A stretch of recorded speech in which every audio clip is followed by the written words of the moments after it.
বিসমিল্লাহির রহমানির রহিম। ব্যস্ত রোড, হাইওয়ে, সকালবেলা নীরব, মানুষজনের আনাগোনা নেই, পাশাপাশি গাড়িও নেই। এই হচ্ছে ব্যস্ত রোডের সকালের অবস্থান। সকালবেলা রোডটা খুবই নীরব থাকে। তো এটা হচ্ছে জ্যাকফ্রুট, যাকে ফলের রাজা বলা হয় বাংলাদেশের। আল্লাহর অশেষ রহমতে একটা গাছের মুখ ডাল পর্যন্ত একবারে মানে এত সুন্দর যে কাঁঠাল ধরেছে, যা দেখে আল্লাহর শুকরিয়া আদায় করাটা খুবই জরুরি।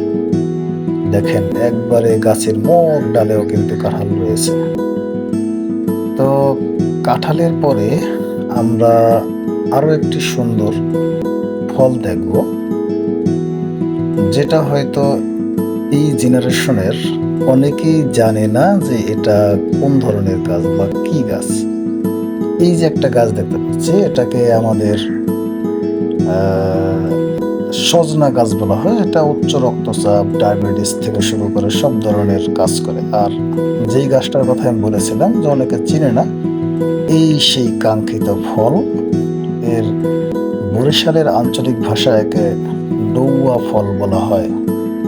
আমরা ডৌয়া ফল নামে একে চিনি। এই হচ্ছে ডৌয়া ফল।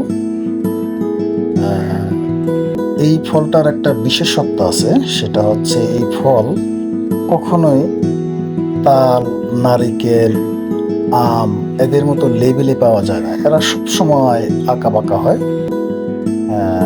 এই খেতেও এই ফলটা অনেকটা টেস্টি। আমরা ছোটবেলায় অনেক খেয়েছি। আর এটা হচ্ছে ছলম গাছ, আমাদের বরিশালের ভাষায় যাকে বলা হয় জাম্বুরা। এই সেই কাঙ্ক্ষিত জাম্বুরা।